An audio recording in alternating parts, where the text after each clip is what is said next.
clase del... Ya, sorry, ya, ahora sí. Vamos a comenzar con la clase del día de hoy. La sesión de hoy no va a ser tan extensa en sí.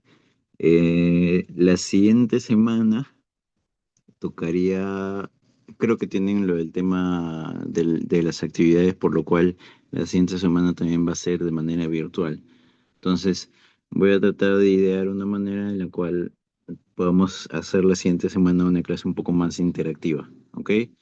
Igual, por favor, o sea, cualquier duda, cualquier inquietud, háganmela saber porque de esta a la siguiente ya toca el segundo examen. Y el segundo examen corresponde a todo lo que vendría a ser patógenos que tienen repercusión en el sistema nervioso central. Ya vamos a hacer un examen cancelativo, o sea, solamente va a venir de su unidad, no va a venir de la primera unidad. ¿Ok?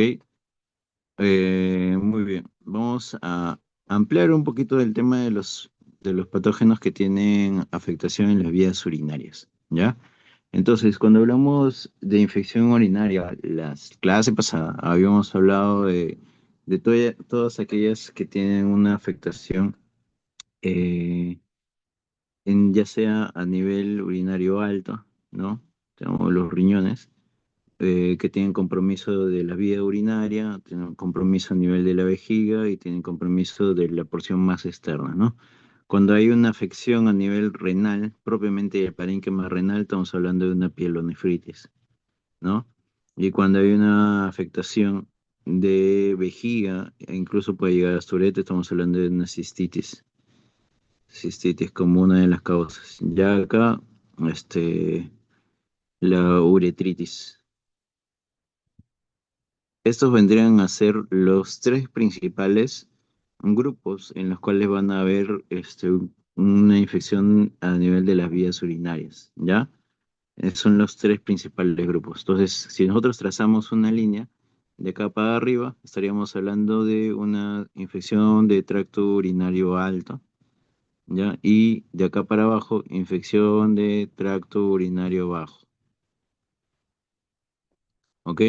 Entonces, recuerden nuevamente, para que se desarrolle algún tipo de infección a estos niveles, tiene que tener un mecanismo. A nivel de vejiga, ¿sí? Y vejiga y uretra, los mecanismos principales para que se lleguen a infectar van a ser ascendentes, ¿no? Por la uretra llega y de ahí se deposita en la vejiga. Y para que ocurra una infección a nivel del riñón, uno de los mecanismos puede ser por vía ascendente, como lo hemos visto, o sea, viene, aparece la uretra, llega hasta la vejiga y de ahí comienza a ascender hasta el riñón. Esa vendría a ser una vía retrógrada ascendente, pero tiene que tener algunas condiciones. Una de las principales condiciones es que este flujo urinario normal, ¿sí? Porque la orina se produce en esta forma, este flujo urinario debe estar alterado, cosa que la bacteria sea más fuerte su movilización y pueda ascender a ese riñón. Entonces, ¿qué condiciones pueden haber ahí? Sobre todo en aquellos pacientes que tengan alguna alteración funcional que impida un buen flujo de la orina, ¿ya? O otra de las condiciones en las cuales podría suceder es que el paciente esté atravesando por una bacteriemia, si tenga una infección sanguínea como tal, y que uno de los émbolos pueda depositarse a nivel de parénquima y ahí desarrolle una pielonefritis. Ok, entonces más o menos así lo hemos dividido. En los dos grupos, el agente principal sigue siendo el Escherichia coli. Y el segundo, la cabeza, viene a ser la Klebsiella pneumoniae. Estos vendrían a ser los dos más grandes grupos. Y el tercer, en frecuencia, va a cambiar. Para la pielonefritis, o sea, las infecciones altas, estaría el Staph aureus como un agente causal. Y para las bajas ya cambia y entra el Staph saprophyticus. Ojo que tiene que tener unas condiciones especiales, ¿no? Y para que se desarrolle eso, las condiciones especiales van a hacer que el saprofíticos usualmente se desarrolle en población femenina que esté en una edad adulta, joven, y que esté en una edad reproductiva. Eso vendrían a ser las principales condiciones para que sucedan. ¿Ok? Entonces, más o menos así es como que se va a dividir el grueso de las infecciones urinarias como tal. Ahora, lo otro es que en este momento nosotros vamos a ver un grupo de infecciones o de patógenos que también causan infección urinaria, pero que ya son un poco más inusuales o se depositan en una población especial. Ya también es importante conocerlo. Tenemos un virus en este caso, ya este virus denominado Beca poliomavirus o Beca virus para las patas pertenece a la familia de los Poliomaviridae, ¿ya? Es un virus el cual una persona lo puede llegar a adquirir, este, lo puede llegar a adquirir en un tiempo determinado, pero que permanece de manera latente. Y esta actividad de manera latente más adelante, cuando el paciente llega a un estado de inmunosupresión, es que se puede llegar a activar y generar un daño. Son cuatro subtipos, sí, cuatro subtipos, el uno, 2, 3 y 4 como tal. Se dice que como esto está de manera latente, la infección usualmente primaria, o sea, sucede en la infancia, o sea, que una persona puede portar este virus de manera muy, muy crónica y que en la transmisión no se tiene muy en claro. Se menciona que puede ser por una transmisión fecal-oral o por una transmisión respiratoria. Entonces, este virus lo tenemos de manera latente, ¿sí? Usualmente la gran mayoría puede llegar a estar infectado por este virus, pero se queda ahí, no genera daño hasta que más adelante ya pueda volver a activarse, ¿ya? Esta es la forma por la cual más o menos es que sucede su ciclo de vida. Tenemos entonces el virus que está ahondando por ahí, por el tejido intersticial u otros tejidos extracelulares, que después al contacto con la célula comienza a endocitarse y se integra. Se integra para generar un nuevo ensamblaje con otros virus y así va a ir replicándose y va a comenzar a generar otras infecciones en otras células contiguas. Sin embargo, se genera un estado de latencia. Ya los genes se quedan ahí aglomeradas, pueden llegar a generar porciones de virus, pero no hay una alta replicación o no genera un daño como tal porque el cuerpo, entre comillas, lo neutraliza, pero lo mantenemos el genoma ahí presente. Entonces, ya cuando no hay esta capacidad de neutralizarlo, es cuando se desarrolla un daño de tejido como tal. Entonces, de manera natural, ¿sí? De manera normal, una persona va a llevar consigo el virus y lo mantiene dentro del genoma. Como lo habíamos dicho, en pequeñas porciones puede generarse nuevas porciones de virus, pero rápidamente es neutralizado por el sistema inmunitario. Cosa que en una persona sin ningún tipo de inmunosupresión, que tenga una buena actividad inmune, a pesar de que se puedan liberar pequeñas porciones de virus, rápidamente es identificado y al final no hay daño. Pero ¿qué es lo que sucede? Sucede que cuando hay un paciente inmunocomprometido, ¿ya? Ya se generan replicaciones del virus, hay mayores cantidades de virus y esto es reconocido por el sistema inmune, cosa que mm, trata en primera instancia de controlarlo. Sin embargo, cuando esto ya se exacerba y sale de control, estas células citotóxicas comienzan a tratar de dañar este parénquima que está afectado por el virus. Y los virus siguen replicándose y se siguen liberando. Entonces hay más cantidad de virus. Lo que sucede entonces es que una vez activada esta célula citotóxica comienza a reclutar más componentes. Ya tenemos acá estas células dañadas, lo que expresan son esos patrones moleculares asociados a daños, ya los DAMPs. Entonces estos patrones moleculares asociados a daños también son reconocidos por otras células inmunitarias. Y al final, lo único que crea es que se queda una cascada inmunitaria. Todos estos componentes celulares comienzan a llegar, comienzan a destruir los tejidos que están afectados, o sea, hay un daño de parénquima, también hay un daño de la membrana basal y en circunstancias muy crónicas, ¿no? Acuérdense cuando dijimos, cuando hay una inflamación una inflamación crónica, al final lo que se traduce en qué es en fibrosis. Y esta fibrosis es disfunción. ¿Por qué? Porque el tejido fibrótico no tiene una actividad como tal. Entonces, acá ya hay una pequeña primera señal. Acá ya se activaron las células inmunitarias y acá ya hay reclutamiento de mayor cantidad de células inmunitarias. Esto se está causando mucha inflamación y como no hay un buen control de este componente viral, al final lo que lleva es que la inflamación se perpetúe. Y como hay una inflamación perpetuada, se traduce en que se genera fibrosis a ese nivel. Entonces, el parénquima renal ya comienza a presentar disfunción, ya no cumple con el objetivo como tal. Más o menos es así como que se desarrolla estas actividades, ya por eso es de gran importancia.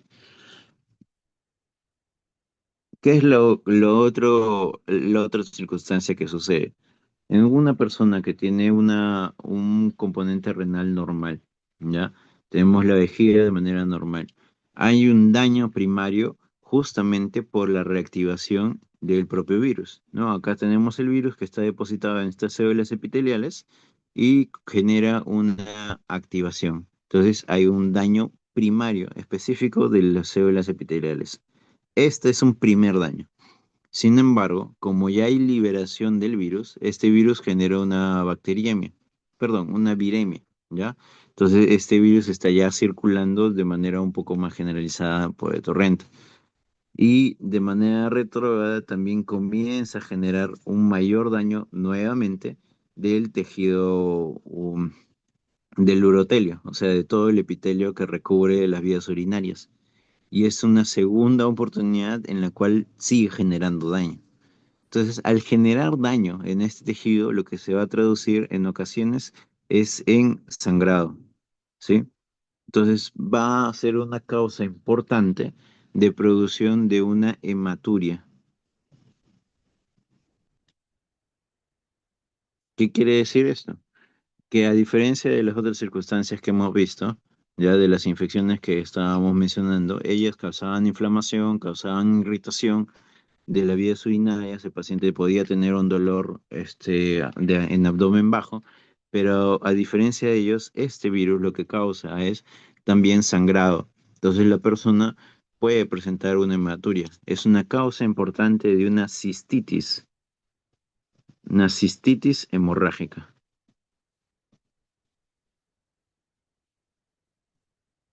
¿Ya? Eso es muy, muy importante.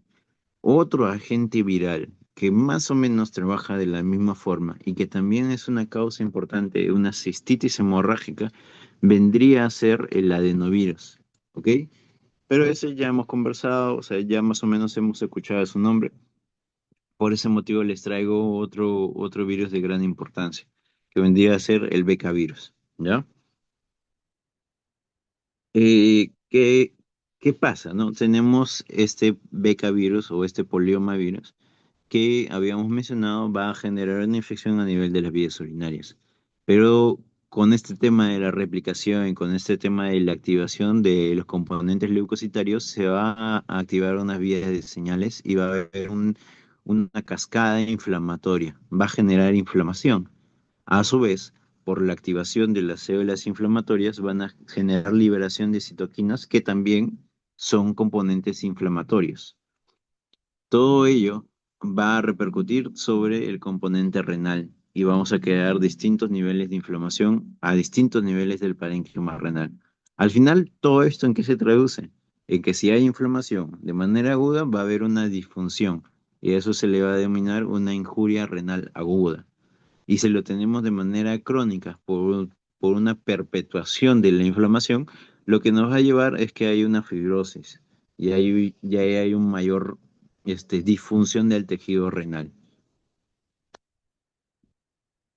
¿Ya? Entonces, nuevamente, ¿qué nos va a causar este becavirus? Nos causa a la cabeza y lo más importante, cuadros de cistitis hemorrágica, o sea, presencia de sangre en la orina o en ocasiones cuando ya es muy extensa, muy propagada, una, una orina bien, bien hematúrica.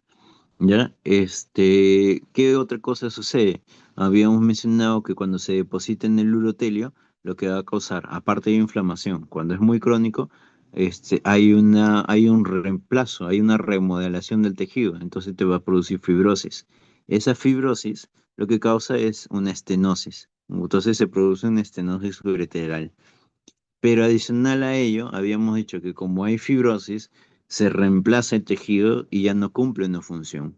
Entonces, como el riñón, su función es de filtración, es eliminar sustancias de desecho a la vía urinaria, entonces se genera una nefropatía porque ya no cumple con una función como tal. ¿Ya? Entonces, Beca virus, infección por beca poliomavirus, tenemos cistitis hemorrágica, estenosis ureteral y una enfermedad renal crónica o una nefropatía. Ya, eso es de gran importancia.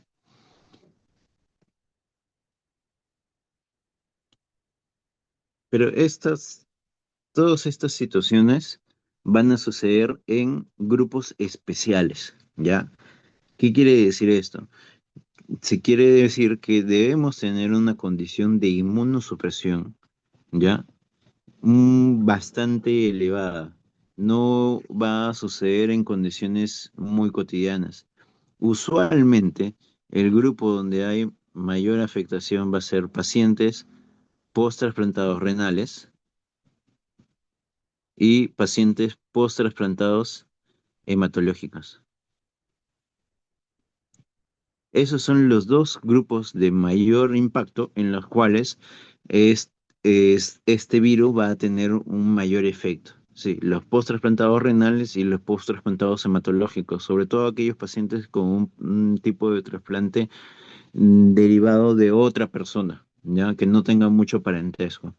¿Por qué? Porque en estos pacientes se requiere mucha inmunosupresión. Entonces, como estos tejidos no son compatibles con la persona, tienes que inmunosuprimirlo para que su propio cuerpo no lo rechace. Y esa inmunosupresión, aparte de ocasionar que el cuerpo no rechace el órgano donado, lo que ocasiona es que se hace más tolerante para infecciones. Entonces, si una persona porta consigo este virus de manera latente, al inmunosuprimirlo, lo que ocasiona es que comience ya a replicarse y va a ocasionar estos daños. Ojo, que es muy importante tener en cuenta esto, sobre todo en quién, en los pacientes trasplantados renales, porque se supone que ellos no tienen una función renal, para eso lo has trasplantado. Entonces, si lo trasplantas y aparte de eso, el Beca virus ocasiona que ese riñón trasplantado ahora ya no funcione, ya estamos teniendo problemas, ¿no? Hay un riesgo muy alto de que el paciente pueda perder la funcionalidad de ese nuevo riñón. Entonces ya ahí tenemos dificultades. ¿Cómo se hace el diagnóstico?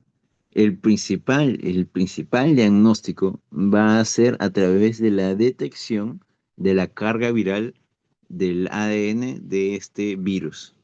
Ya, se tiene que hacer un dosaje de la cantidad de virus que uno porta consigo. Y eso se hace en plasma o se hace en orina. Adicional a ello, lo otro que se puede hacer es ver los componentes a nivel urinario. ¿Se entiende? O sea, ¿cómo empezamos todo? Todo lo que vamos a hacer para sospechar, primero, tiene que suceder en una condición de un contexto, de un paciente que tenga un diagnóstico de post-trasplantado. Recientemente lo han trasplantado, tanto de riñón o de órganos hematopoyéticos. El segundo contexto es que recientemente lo han trasplantado, está muy inmunosuprimido y está presentando ¿qué? Hematuria, ¿sí? O hay componentes de eritrocitos en la orina, etcétera. Entonces, estas dos condiciones me van a hacer sospechar de que puede ser de que se trate de un becavirus. Entonces, ahí lo que hacemos es la carga viral para el becavirus y también se puede hacer citología. O sea, en la orina, la muestra de orina lo llevamos al microscopio y vamos a ver ciertas características. Por el tema de carga viral no hay mucho detalle, pues. Lo único que se tiene que hacer es ver cuánto se detecta de la presencia del ADN de este virus en la sangre o en la orina y ya podríamos determinar de qué se trata de una infección como tal. La citología ya tiene un componente especial. Deberíamos ver unas células especiales. Acuérdense que cuando hablábamos de los virus son patógenos intracelulares por excelencia. O sea, no van a poder sobrevivir sin una célula. Necesitan de la célula para replicarse, para eso. Pero estos virus generan cambios, ¿ya? El herpes virus comienza a generar cambios en los tejidos de la piel. El varicela zoster también genera cambios en el tejido de la piel. O sea, la mayoría de estos virus generan cambios citopáticos. Entonces, este también no es exento de ello. Y en la citología lo que se ve son las células señuelo o los decoy cells, ya que son células derivadas de células epiteliales pero que son de una morfología diferente. Han cambiado mucho. Acuérdense cómo es más o menos una célula epitelial, ¿no? Las células epiteliales usualmente son células un poco más aplanadas, con un solo núcleo bien regular. No tenemos una estructura muy prominente. Eso vendrían a ser las células epiteliales. Pero esta célula ya ha cambiado. Miren cómo es todo su citoplasma. Su citoplasma es medio irregular. Tiene un núcleo que está bastante engrandecido, ¿no? Y que tiene inclusiones en su contenido. Ya por eso se le domina como si estuviese medio borroso, un núcleo deslustrado. Lo mismo sucede acá. Acá tenemos esta célula que vendría a ser con un citoplasma un poco medio irregular, con un núcleo enorme, engrandecido, y que en el centro está medio borroso, deslustrado. Esa vendría a ser una célula señuela, que es una célula que al fin y al cabo está afectado por este componente viral y que uno lo va a poder encontrar a nivel de vías urinarias cuando hace citología de este tejido. Ya, ¿qué es lo que, de dónde tomamos la muestra entonces? De la orina. Una persona viene, deja la orina y esta orina lo vemos en el microscopio, se tiñe y así es como se podría encontrar estas células. Miren que hay algo bien llamativo, ¿no? Acá, si ustedes se dan cuenta, el componente es como si estuviese formando un anillo, ¿no? Entonces, este núcleo va a tener la formación de un anillo que va a ser la cromatina bien condensada en la periferia. Entonces, es una cromatina condensada en forma de anillo con un núcleo enorme que está medio deslustrado en su contenido. Eso es muy, muy importante. Muy bien, eso es en relación a un virus que nos genera una infección de vías urinarias, ¿sí? El Beta virus. Como les había mencionado, tiene que haber contextos muy especiales, contextos de una inmunosupresión bastante alta. Pacientes típicos en los cuales vamos a encontrar post-trasplantados renales y post-trasplantados de órganos hematopoyéticos, pero derivados de alguien que no es compatible. Ya a eso se le denomina un trasplante halogénico. Otro de los virus que también puede llegar a causar similares compromisos a una cistitis hemorrágica vendría a ser el ADN, adenovirus, perdón, que es un ADN virus. Ya este también genera este tipo de compromisos, pero como ustedes se recordarán, el adenovirus no es exclusivo de vías urinarias, sino que también nos genera otro tipo de afecciones, ¿no? Como un compromiso de vías respiratorias altas, también nos genera un compromiso a nivel gastrointestinal, generándose diarrea. Entonces, no es específico, es un virus un poco más sistémico, con un compromiso un poco más sistémico. En cambio, el Beca virus, el, el compromiso principal que se va a dar es ligado de vías urinarias. Muy bien. Entonces, ya hemos visto bacterias, hemos visto virus. El tercer grupo de patógenos que van a generar una afectación a nivel de vías urinarias va a ser los parásitos. ¿Ya? En este caso, un parásito por excelencia que va a generar un compromiso a nivel de las vías urinarias va a ser el que pertenece a la familia de los esquistosomas. Esto ya hemos revisado también en la clase en el siglo pasado. Y el patógeno que tenemos a la cabeza que va a generar este compromiso va a ser el esquistosoma haematobium. ¿Ya? Acuérdense cómo es la morfología. El esquistosoma manzoni vendría a ser presencia de un huevo. Todos estos son tremátodos, ¿no? Ya, ok. Entonces, la forma de diagnóstico va a ser con la presencia de huevo, que es un huevo medio alargado, ovoideo y que tiene una espícula. Esta espícula es lateral en el caso del esquistosoma manzoni. Y en el caso del esquistosoma hematobium va a ser medio alargado, ¿sí? Alargado con la presencia de una espícula a un polo.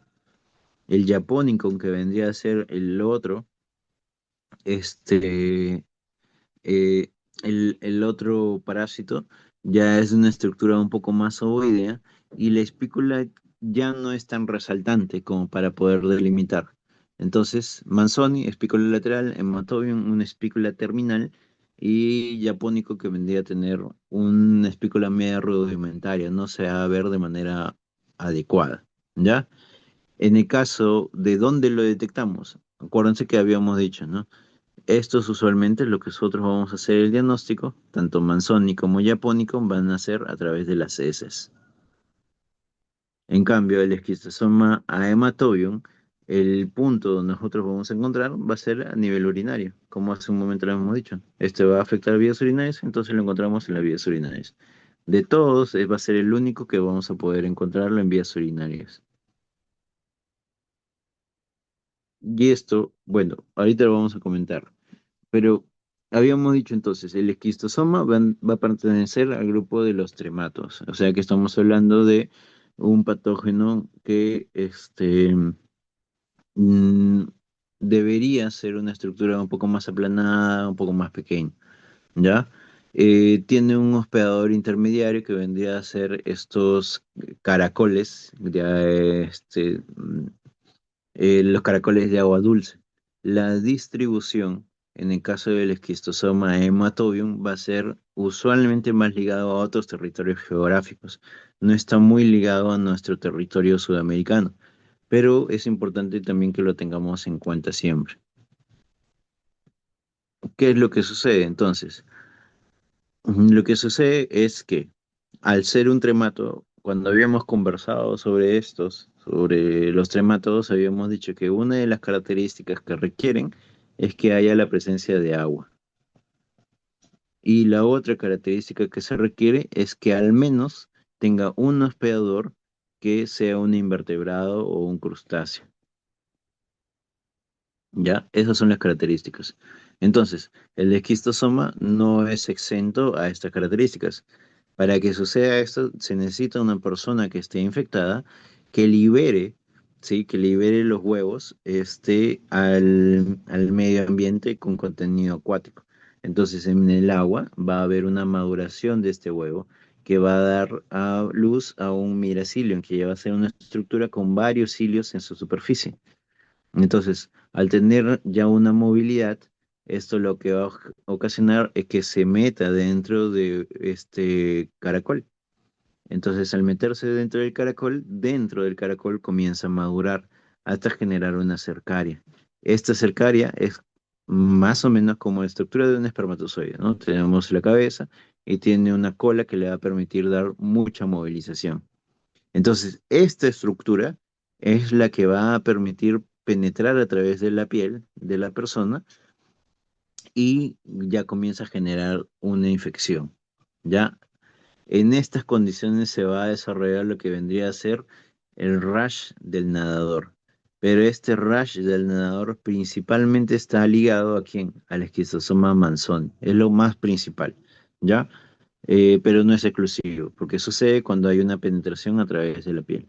Entonces entra a través de la piel y dentro de la piel se mete al torrente sanguíneo. En el torrente sanguíneo ya pasa a otra forma larvaria.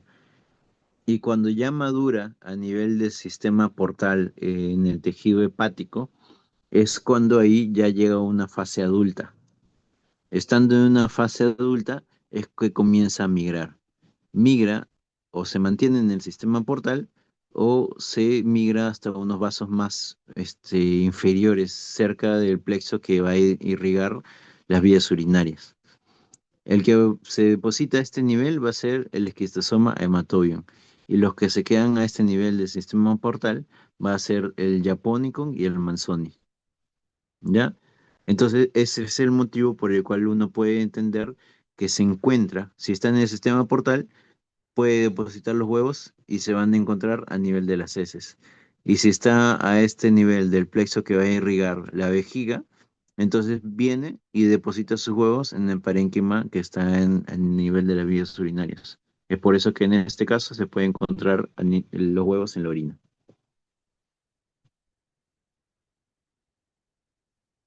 Tiene un ciclo de vida bastante interesante el esquistosoma.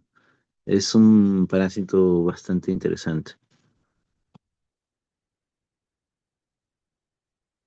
Muy bien.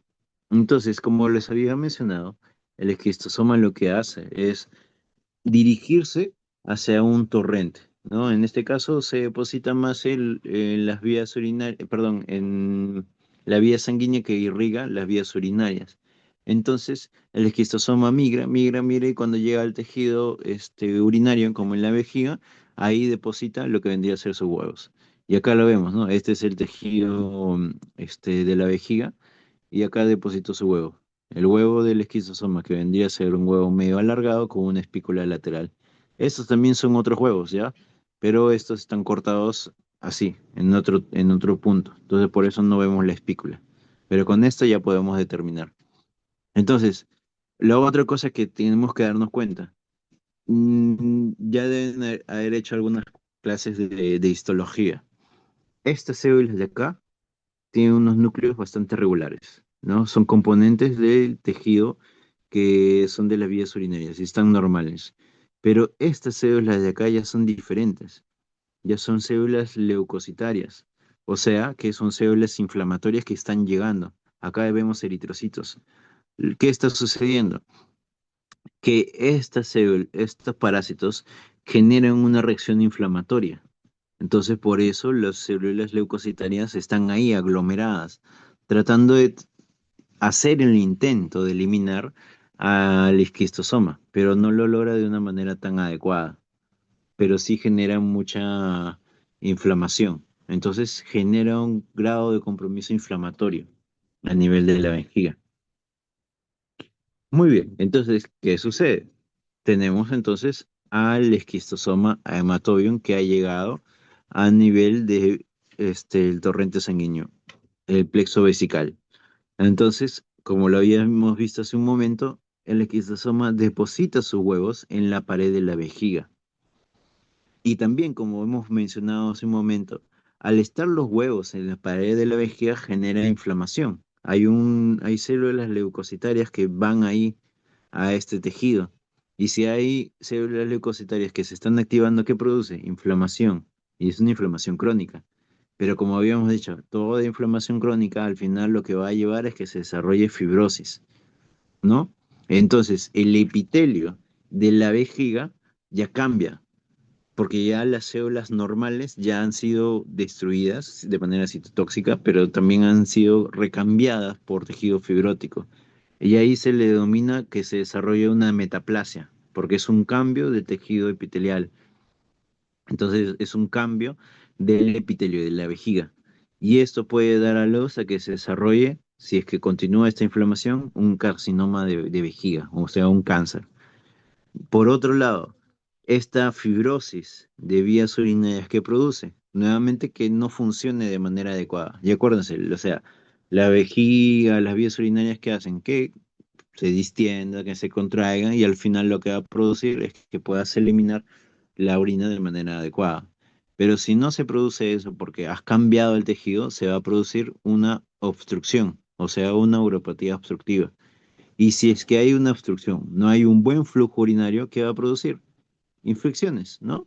Hace rato lo habíamos mencionado. O sea, las bacterias para que causen una infección es que se tengan que estar ahí estacionadas.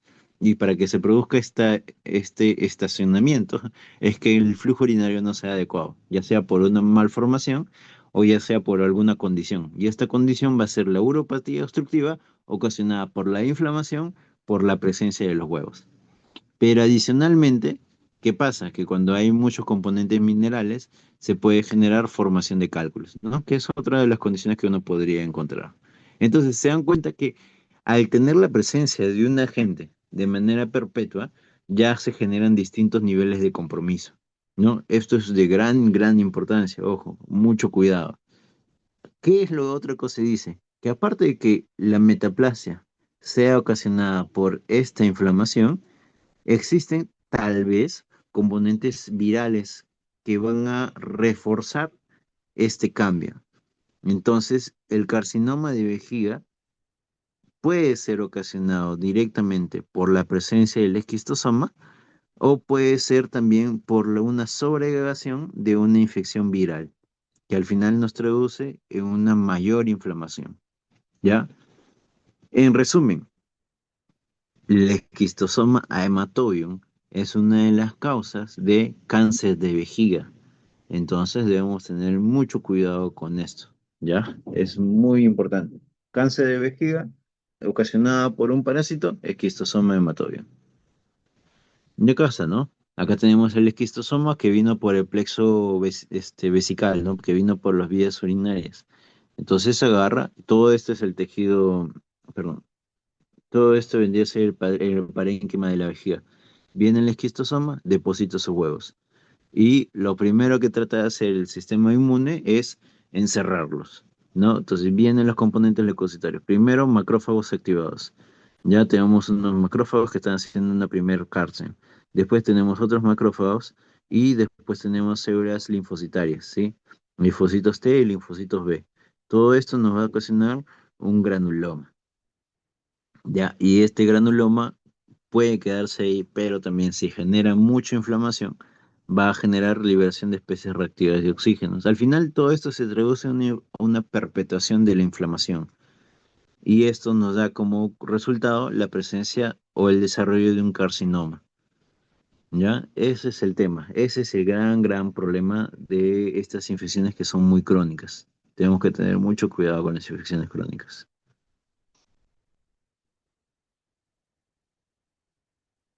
¿Cómo hacemos el diagnóstico? Muy bien. El diagnóstico en realidad deberíamos tener el contexto epidemiológico, porque hemos dicho que usualmente estos esquistosomas, el esquistosoma haematobium, vamos a encontrarlo en la zona de África, ¿ya? Ese es el principal lugar, ojo, no es el único lugar, pero igual lo tenemos que tener en mente, ¿ya? Entonces el esquistosoma haematobium, la forma de hacer el diagnóstico va a ser con la visualización de los huevos en la microscopía. Existen otros métodos, ¿no? Como la detección de la serología o la detección de antígeno. Cualquiera de estas tres formas nos podría llevar a pensar de que realmente tenemos la presencia del esquistosoma. Y adicional a ello, hacerle una biopsia, ¿no? Por medios invasivos como una citoscopía. Se le hace la citoscopía, se entra a la vejiga y ahí se ve los tejidos cómo están dañados o alterados. Se toma una muestra y eso se manda a hacer una biopsia como lo que hemos visto. Sin embargo, como habíamos mencionado, esta inflamación perpetua lo que va a generar es complicaciones.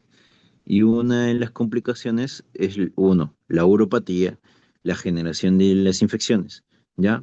Entonces, si hay una uropatía obstructiva, ya, como lo que hemos mencionado, va a ocasionar que también se genere un daño a nivel del parénquima renal, causando falla renal. Pero también, por el depósito de estos cristales, puede generar presencia de cálculos. Otra de las complicaciones es que se desarrolle que cáncer de vejiga, ¿ya?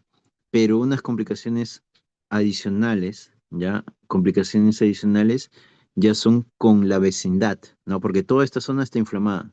Entonces, en la vecindad, ¿qué tenemos? Al útero, los ovarios. Entonces, puede ser una causa de abortos espontáneos en la mujer, puede ser una causa de que se deposite el huevo embrionario, ¿ya? En otros lugares. Entonces, hay embarazos ectópicos, pero también es una causa importante de infertilidad, ¿ok? Es importante entonces tener en cuenta esta infección. Felizmente para nosotros no hay mucha incidencia, ¿no? Pero es importante que lo sepamos.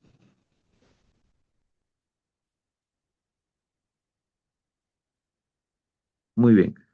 Eso sería entonces en relación, no hay muchos parásitos que nos hagan una afectación a nivel de vías urinarias, tampoco hay muchos virus que tengamos que generen una afectación de las vías urinarias. Hasta el momento, ¿tuvieran alguna duda o comentario con la relación de infecciones de vías urinarias?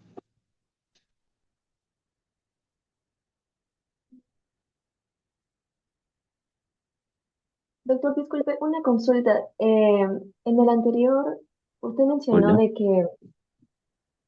de que escucho. se ocasionaba. ¿Me escucha, doctor? Sí, Ah, ok, doctor. Mi consulta era por qué generaba lo que es el cáncer de vejiga. Era porque había un mayor tiempo en lo que es la inflamación a nivel del tejido, ¿verdad? sí. O sea, hay una mayor inflamación del tejido, que esto es por mucho tiempo, o sea, se perpetúa, ¿ya? Pero adicional a eso, la otra hipótesis es que al estar un tejido muy susceptible, las infecciones virales también pueden llegar a afectar. Entonces, es la sobreposición, uno, de la inflamación propia del tejido por el parásito y la posible afectación por un virus secundario que está llegando ahí a afectar. Entonces, todo esto en conjunto va a traducirse en el desarrollo de un cáncer de vías urinarias, en este caso cáncer de vejiga. Gracias, doctor.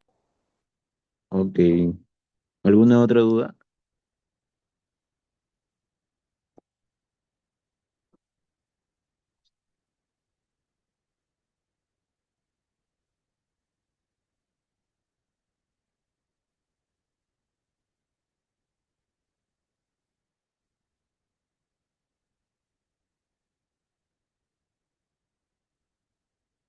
Ya, si no hay más dudas, vamos a avanzar un poquitín, ya con un poco más de las clases, para que la siguiente semana hagamos algo diferente.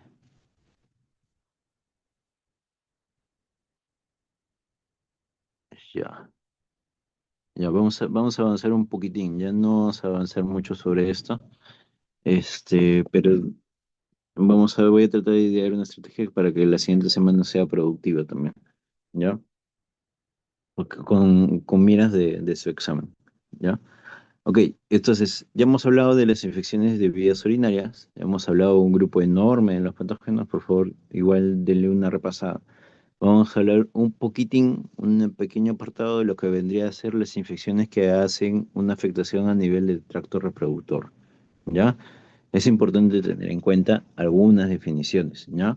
Una infección de transmisión sexual va a ser aquella que se va a transmitir por medio de una actividad sexual, ¿ya? Esa va a ser las infecciones de transmisión sexual. En cambio, las infecciones del tracto reproductor o del aparato reproductor son cualquier tipo de infección que tenga una repercusión sobre el tejido reproductor, sobre el sistema reproductor, sin necesidad de que sea o no ligado al acto sexual. ¿Ya? Esas van a ser las dos grandes diferencias. Una mediada exclusivamente por la vida sexual y la otra que no necesita la vida sexual para generar afectación. Entonces, acá es muy importante porque todas aquellas infecciones de transmisión sexual son un grupo un poco más extenso, muy limitado, que necesitan la vida sexual para poder generar daño. Ya y ahorita vamos a comentar un poco acerca de ello. Hay distintas formas de adquisición, ¿ya? Estamos hablando de todas las que tengan una infección del tracto reproductor, ¿ya? O sea, tracto reproductor, hay distintas formas de adquisición. Una de ellas va a ser a través de el acto sexual, ¿ya? Perdón. A través del acto sexual y otras infecciones que van a ser por vía endógena o por contigüidad. Y hay otras que van a tener infecciones iatrogénicas por manipulación. Las infecciones entonces de transmisión sexual van a ser mediadas por el acto sexual como tal. Y ahí tenemos un grupo de patógenos importantes, ¿ok? Estos son importantes. Tenemos gonorrea, tricomonas, herpes, sífilis, clamidia, entre otros, ¿ya? Y las otras que son por vías endógenas o por vías iatrogénicas ya son infecciones usualmente ligadas a distintos componentes más comunes, ¿no? Como las infecciones bacterianas, como algunos hongos, entre otros. Ojo, sorry, me olvidé mencionarles. Ah, Cuando hablamos de infecciones urinarias, si se dan cuenta, he mencionado virus, he mencionado parásitos, he mencionado bacterias, pero no he mencionado hongos, ¿ya? ¿Por qué? Porque los hongos son muy especiales, son más especiales todavía. Entonces, estos, para que genere una infección urinaria, deben tener muchos requerimientos en muchas condiciones. No es fácil que un hongo genere una infección urinaria, es algo bien, bien raro. Pero lo que no es raro es que en consulta a veces a ustedes les va a llegar algún paciente con un resultado de cándida en orina, por ejemplo, que es un hongo, ¿no? Un hongo levaduriforme. Realmente esa no es la mejor forma de hacer el diagnóstico. Se necesitan que haya más de un neurocultivo que arroje positivo para cándida y el paciente tenga que tener síntomas, porque de lo contrario, esta cándida no proviene de vías urinarias, sino provino ¿de dónde? Ya sea de contaminación fecal, ya sea de que haya una infección de la piel en esa zona, entonces de ahí arrastró la cándida y ha producido este supuesto hallazgo en la orina, ¿ya? Pero una infección urinaria por hongo es bien, bien raro. Ok, retomamos. Entonces, volviendo infecciones de tracto reproductor, entonces las comunes por bacterias, sí, o levaduras, pero que hayan venido de algún otro lado, ¿sí? O por manipulación. Y las que son por transmisión sexual son un grupo bien especial que es el grupo que en estas clases vamos a hacer un poco más de énfasis. Un comentario personal, ya, este apartado no es tan agradable para mí, sí, no me agrada mucho, es porque son lesiones ya un poco no tan agradables, ¿ya? Es importante que los conozcamos, es importante que los identifiquemos, ¿ya? Entonces, la gran mayoría de diagnósticos van a ser un poco más difíciles de hacer en esas condiciones. Usualmente lo que nosotros hacemos en la práctica clínica es agruparlos por síndromes o por cuadros clínicos que se vayan a producir. Es por eso que la OMS y la CS también lo divide de esa forma, ¿ya? Patógenos que van a causar un síndrome de descarga uretral.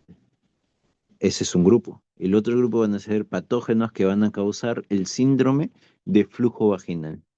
El otro grupo van a ser patógenos que generan úlceras, patógenos que generan dolor abdominal bajo o patógenos que generen un aumento de volumen de los ganglios, o que haya adenopatías inguinales. A eso se le llama bombón inguinal, ¿ya?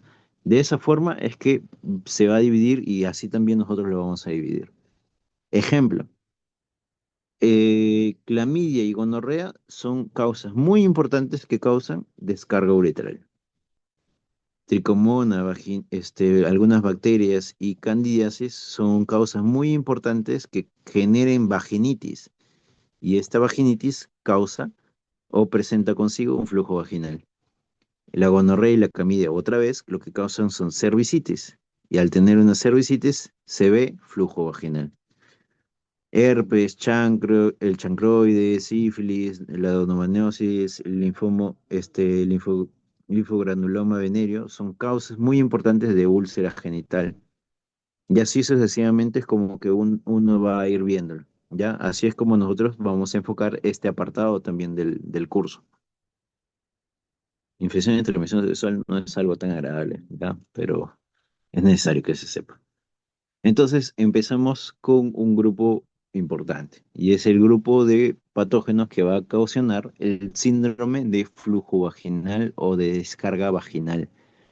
En condiciones normales, si esto es algo bien conocido, en condiciones normales hay un flujo normal y adecuado en el canal vaginal, que usualmente su pH es más bajo de 4,5 y que usualmente la flora vaginal normal está compuesta por ciertos organismos, como lactobacilos, como estafilococos, entre otros. Entonces, estos viven en armonía y no generan cambios como tal, ¿ya?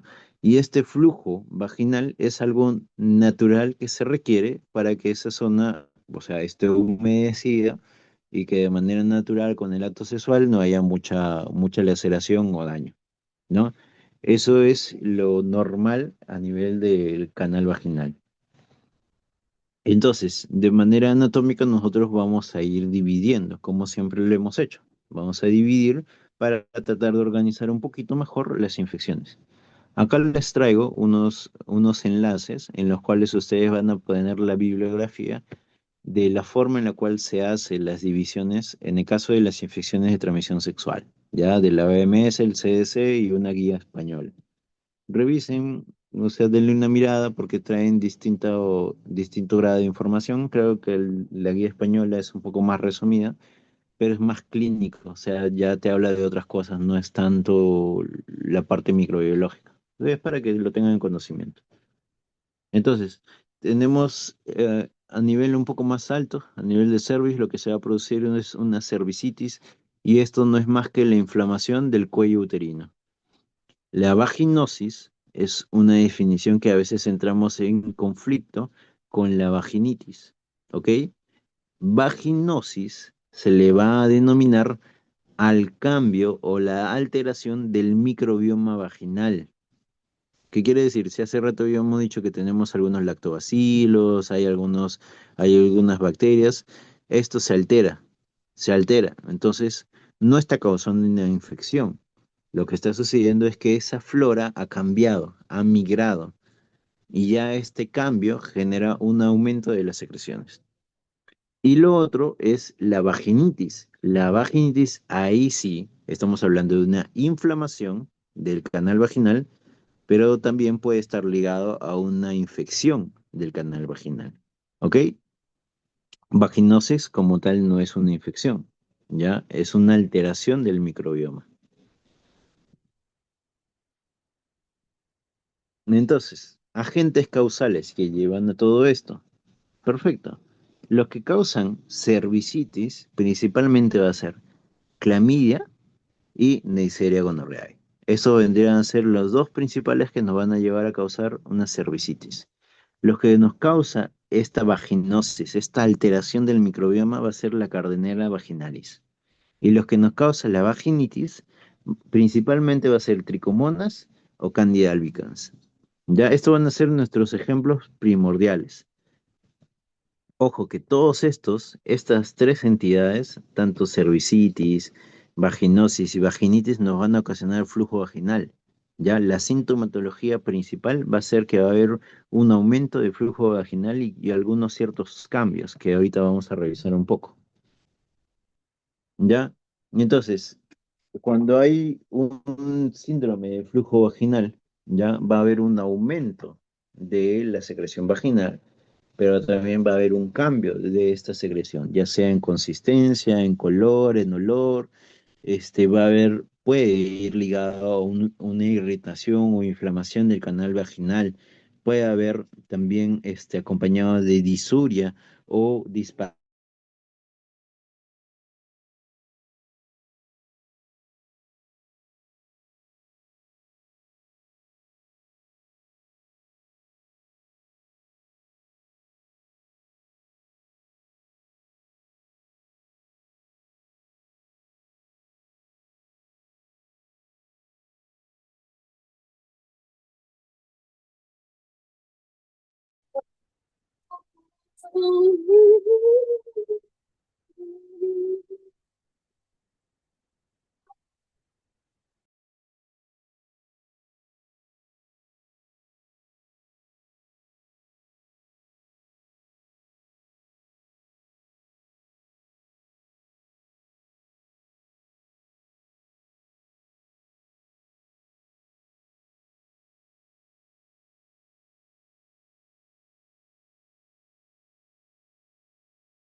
No sé por qué.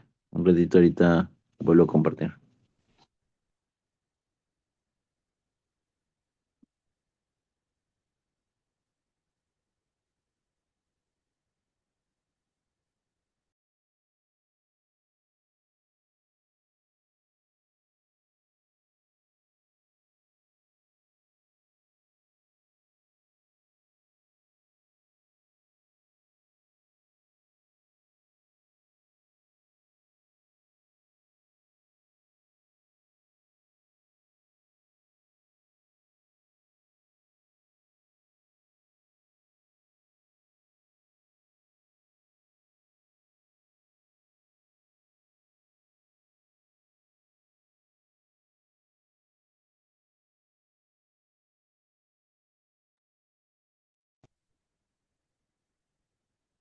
Ya, perdón, ahora sí. Entonces, habíamos mencionado que el síndrome de flujo vaginal va a ser acompañado de distintas condiciones, ¿ya? Eso sí.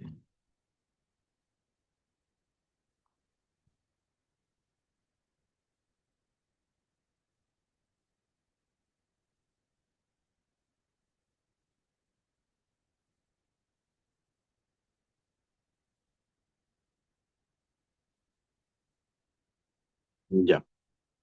Entonces, debe haber condiciones, ¿no? Siempre hemos mencionado que deben haber condiciones para que se desarrolle algún tipo de infección. Entonces, a esas condiciones le denominamos factores de riesgo. Y factores de riesgo, en el caso de alteración de canal vaginal o de flujo vaginal, lo principal y a la cabeza va a ser relacionado a las relaciones sexuales. O sea, este va a ser el principal factor por el cual puede haber un cambio, ya sea de la flora microbiana de la vía vaginal o la transmisión de algunos patógenos, ¿no? Porque para que llegue al canal vaginal, la única forma es que de manera mecánica, por inserción, llegue hasta a ese nivel. Y esa inserción, usualmente lo que se produce es a través de la actividad sexual. Ya, sin embargo, pueden haber otras condiciones, ¿no? Como los dispositivos intrauterinos, hay factores endógenos como cambios hormonales, hay factores sociales como el nivel socioeconómico, hay factores que alteran los componentes mismos de la cavidad vaginal, como la alteración del pH, entre otras circunstancias. Todo esto, al final, lo que va a traducir es que aumenta el riesgo de que se pueda desarrollar, en este caso, el síndrome de flujo vaginal, ¿ya? No estamos hablando de un patógeno en específico, sino del síndrome.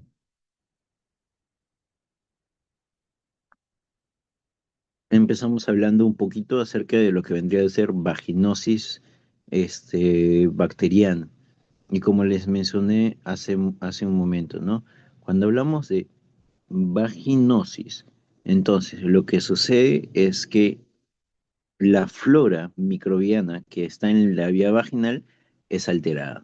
¿Qué sucede? Si depositamos nuestra mirada a este nivel, tenemos acá el cuello uterino, ¿ya?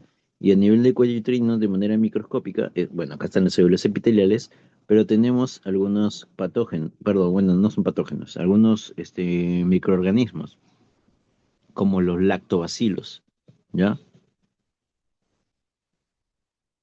Estos lactobacilos están de manera natural ahí en lo que vendría a ser el canal vaginal. Pero, ¿qué sucede? Puede haber un cambio, como mencionamos, y uno de los principales que genera esta alteración vendría a ser la presencia de la gardnerela.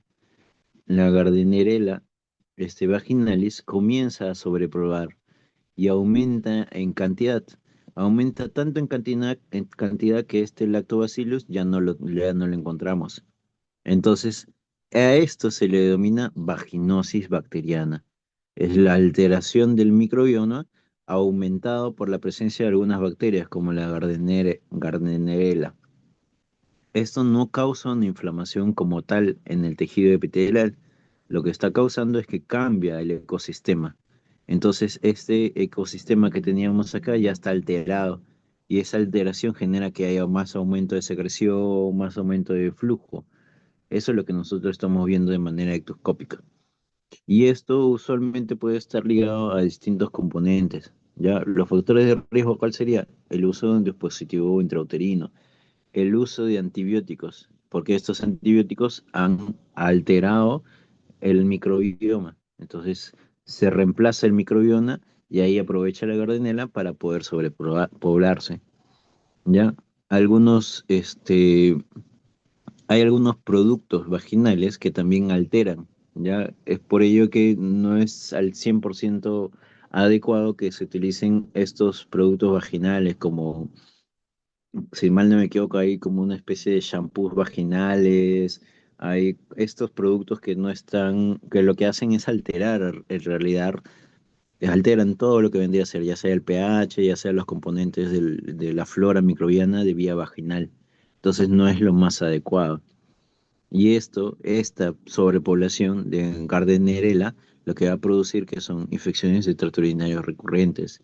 Produce también un aumento de las enfermedades pélvicas inflamatorias, infecciones también relacionadas a las cirugías de vías vaginales o ginecológicas. Ya por eso es importante tenerlo en cuenta esto.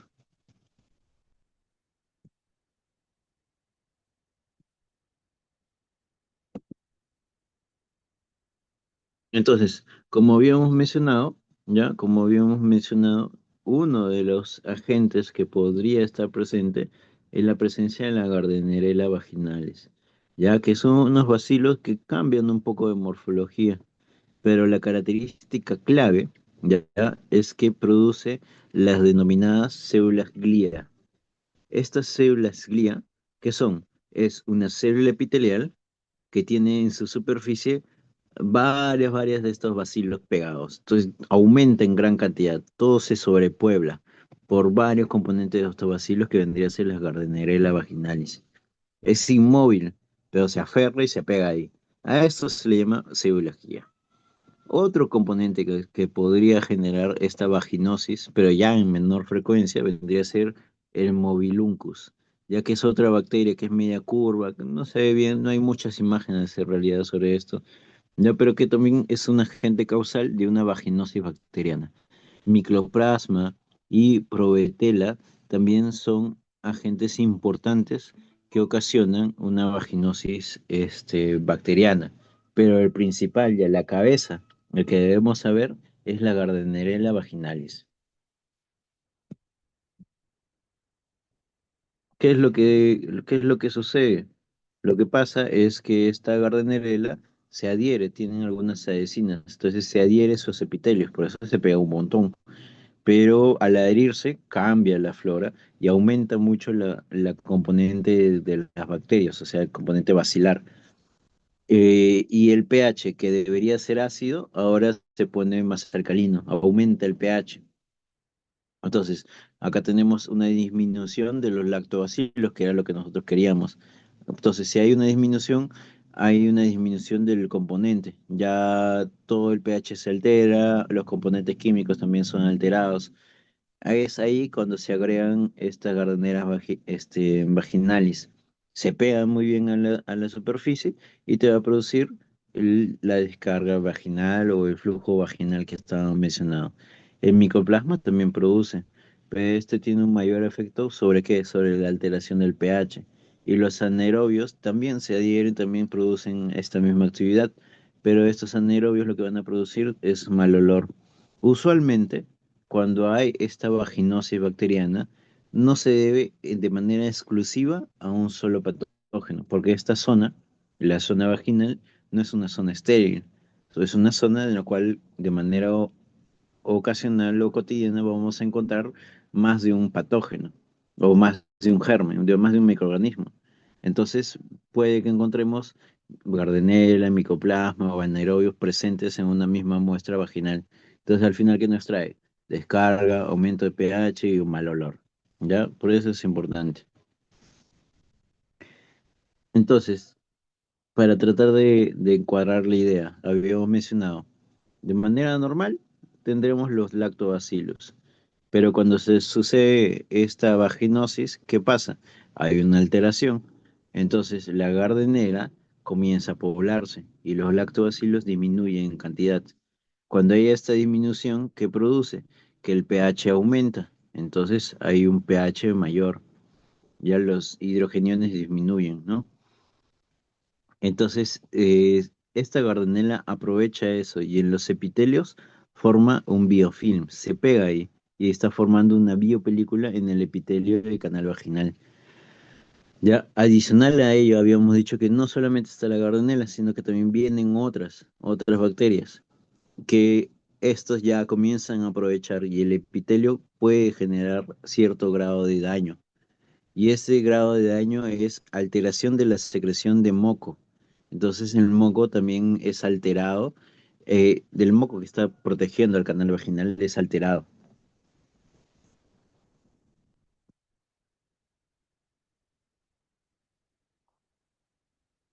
Entonces, se dice que cuando esto aumenta y este epitelio está muy dañado, cuando sucede ya un daño muy extenso, ahí puede aprovecharse para que los patógenos oportunistas comiencen a penetrar y a generar más daño. Al final se traduce en una inflamación, porque habíamos mencionado hace un ratito, ¿no? O sea, la vaginosis bacteriana propiamente no es una infección que vaya a producir una inflamación, pero sí lo que puede llevar es que la persona sea un poco más susceptible a que otros patógenos comiencen a llegar y generar otro tipo de infecciones. Pero en esta liberación del epitelio que está dañado, se liberan estas células epiteliales y ahí se pegan estas bacterias. A esto se le denomina la célula guía, ¿no? Y la que habíamos mencionado hace un rato, que es la que vamos a encontrar, esta célula epitelial con componentes bacterianos en su superficie.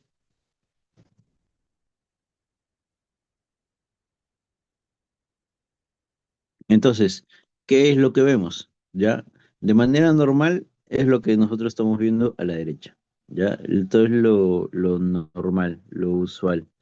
¿Ya? Tenemos el cervix uterino, en este caso hay una apertura, ¿no? Hay una apertura del orificio externo. ¿Por qué? Porque estamos hablando de una paciente mujer que ya ha dado a luz o que ya es multípara, ¿no? Entonces, por eso hay una apertura mayor.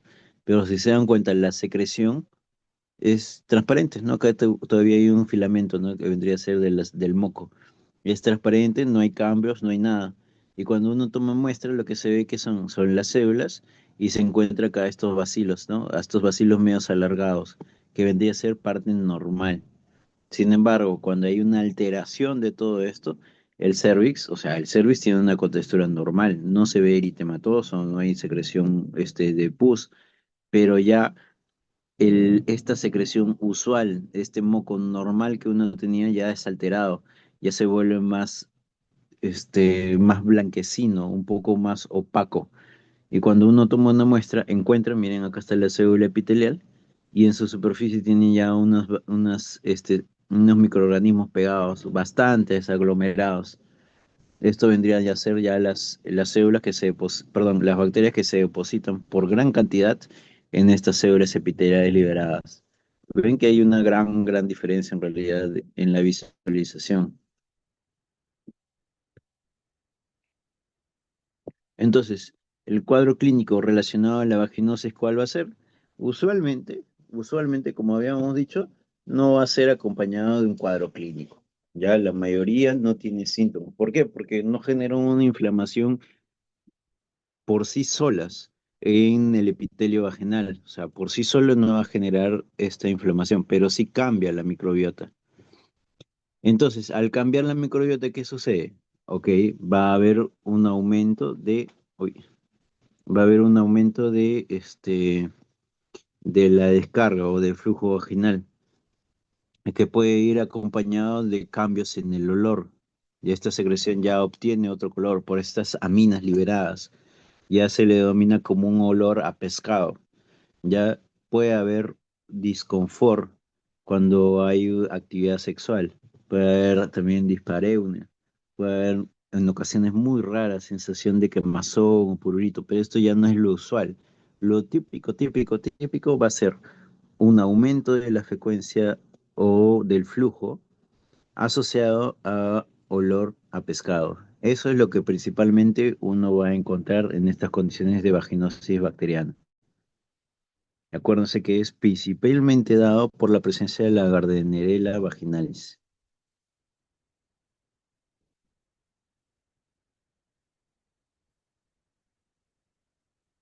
Entonces, nuevamente, si esto permanece o esto es muy prolongado, esta vaginosis bacteriana lo que puede llevar es a distintos niveles de complicaciones, porque como habíamos visto hace un momento en el gráfico, lo que va a producir es que dañe un poco el epitelio y esto se ha aprovechado para que se genere un poco más de componente inflamatorio, ¿no? Entonces las células inflamatorias llegan a este nivel donde está dañado el epitelio y comienzan a generar un ecosistema inflamatorio, o sea, todo este territorio está inflamado. Y otra vez, si hay inflamación, se produce daño.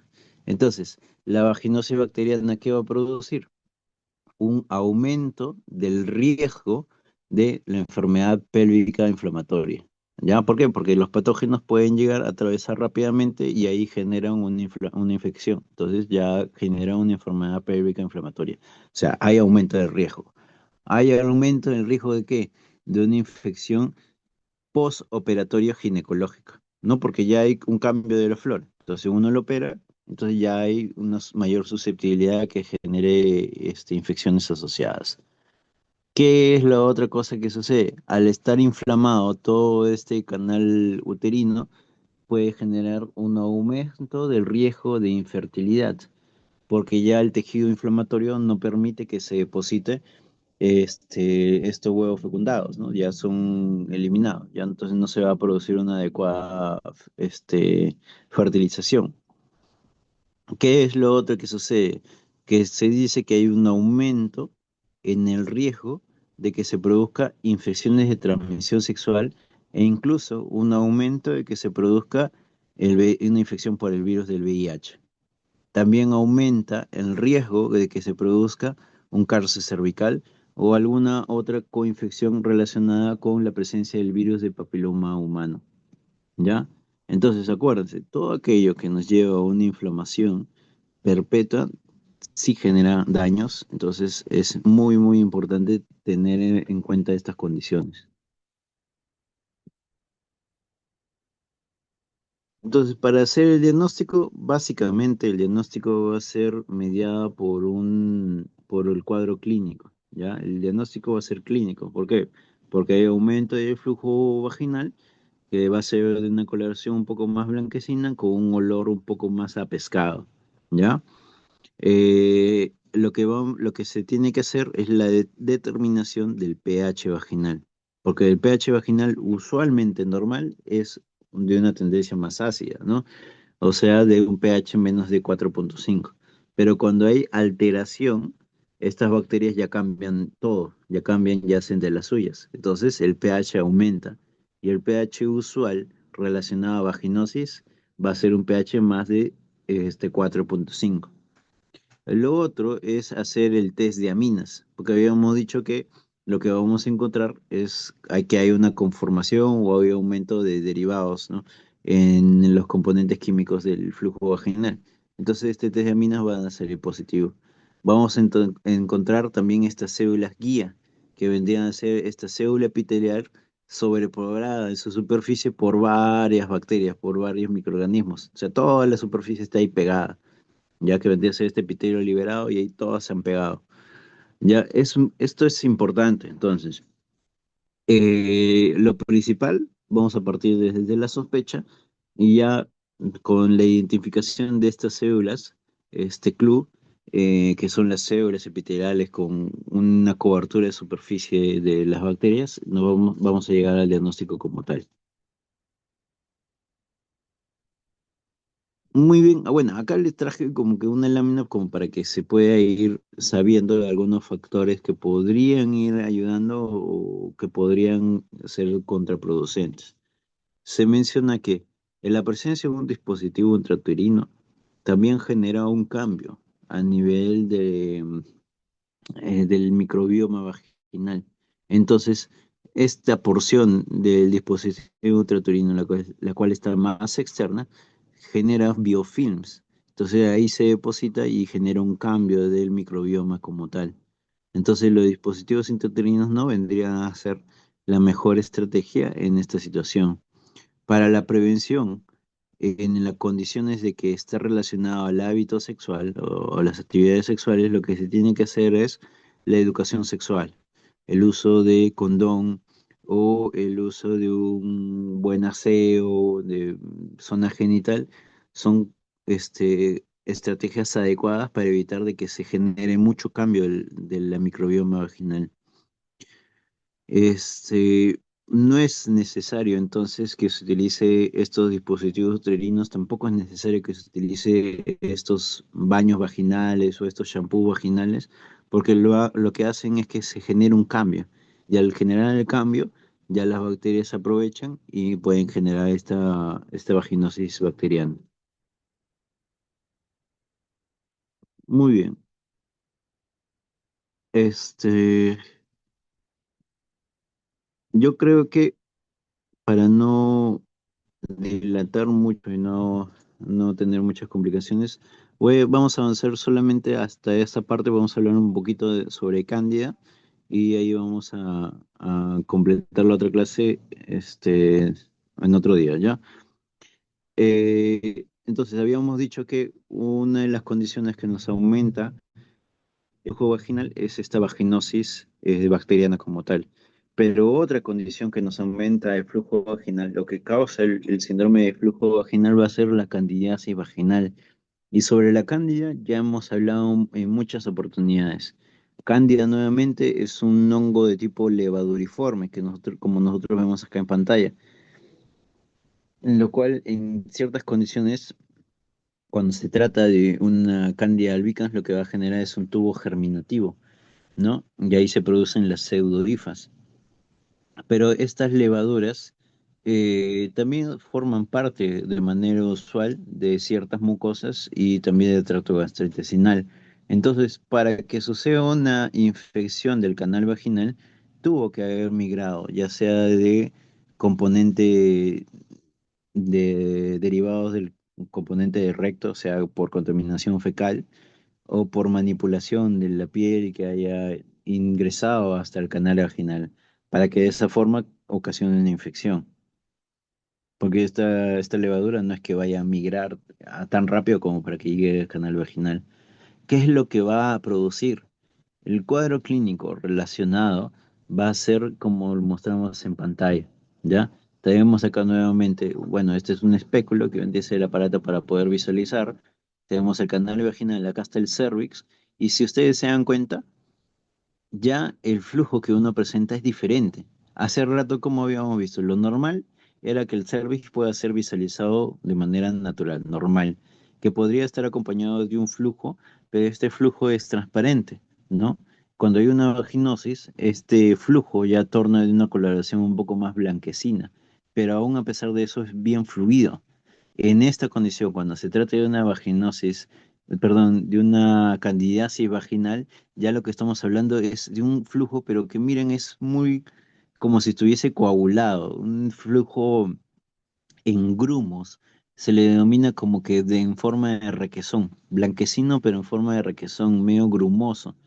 Ya esto sí genera una inflamación de toda esa zona. Entonces puede ir acompañado de eritema, de prurito, de dolor para la actividad sexual, de disuria. ¿Ya? Pero esta característica de este flujo es muy, muy relacionado a una candidiasis vaginal. Hay que tenerlo mucho en cuenta. ¿Qué pasa? Lo que sucede es que tenemos acá nuevamente la cándida, ya con su pseudohifa, ¿no? Que lo que va a producir es que sea reconocido por algunos receptores y que aprovecha esta oportunidad para comenzar a extender estas cifras. Se extiende y ingresa por los epitelios. Entonces es rápidamente reconocido por los componentes leucocitarios, ¿no? Reconocen estos patrones moleculares asociados a daños o estos patrones moleculares asociados a patógenos, ya por sus receptores. Entonces tratan de fagocitarlo. Y ahí lo que va a producir es una activación de la inflamación, ya mediado principalmente por quién, por una estructura denominada inflamasoma. Eso ya deben haberlo escuchado. El inflamasoma lo que va a mediar es una respuesta más exacerbada de la inflamación, que nos va a llevar a que se activen células T, o sea, células linfocitarias, pero también a que haya un agrupamiento de todos los neutrófilos. ¿Por qué? Porque van a tratar de eliminar a esta cándida que está circulando por ahí. Entonces, todo esto, ¿qué nos traduce? En que hay una inflamación local. Entonces, esta respuesta inflamatoria nos va a traducir en dolor, en disuria, en que no haya mucha secreción de moco. Entonces, esto es lo que va a llevar al todo cuadro clínico de este paciente. Entonces, para que suceda una candidiasis vaginal, tiene que haber una interacción entre distintos componentes. Uno, mediado por el mismo patógeno. ¿Ya? El patógeno, o sea, la cándida, tiene distintos factores de virulencia en su superficie. Uno de estos factores de virulencia vendría a ser las adhesinas y aquellas estructuras como las cifras que le permiten la invasión. Pero además también hay otra estructura denominada candidalicina, que la candidalicina también va a mediar estos componentes inflamatorios en el epitelio. Los otros componentes que nos van a producir todo el cuadro clínico van a ser los componentes derivados del hospedador, ¿ya? ¿Cómo qué? Estos componentes derivados del hospedador, como los neutrófilos, las células inflamatorias, la activación del inflamasono, ¿ya? Entonces nos va a llevar una mayor inflamación a nivel vaginal. Y el tercer componente va a ser el componente que va a permitir que el patógeno entre en juego, que va a ser el componente del microambiente vaginal. ¿Cómo qué? Como la alteración del pH vaginal, como la alteración del microbioma vaginal y con los hábitos sexuales. Entonces, la alteración del microambiente vaginal lo que nos va a traducir es que sea una oportunidad para que el patógeno, o sea, en este caso la candida, se establezca. Y el componente del hospedador va a permitir que el cuadro relacionado a la vaginosis, perdón, a la candidiasis vaginal sea un poco más exacerbado. Es esta interacción lo que nos va a llevar al cuadro clínico de la candidiasis vaginal. Para el diagnóstico, entonces, lo que vamos a hacer es un diagnóstico clínico, como habíamos mencionado, porque el flujo vaginal es muy, muy diferente a los otros flujos que hemos mencionado hace un momento. Entonces, la inspección, la visualización a través de una especuloscopía nos va a permitir determinar cómo es este flujo de manera normal. El pH también nos ayuda porque el pH también se altera. Ya va a ser un pH más de 4,5, pero no vendría a ser la estrategia más importante, ¿no? O sea, la estrategia más importante va a ser la visualización de las hifas, de las pseudohifas o de las levaduras presentes en en este tejido o en las secreciones vaginales. De esa forma es que vamos a poder hacer el diagnóstico de una candidiasis vaginal. Muy bien. Entonces, hasta ahí vamos a quedar con la clase del día de hoy. ¿Tuvieran alguna duda, algún comentario al respecto? Ya sea de infecciones urinarias, ya sea de infecciones relacionadas al trato reproductor.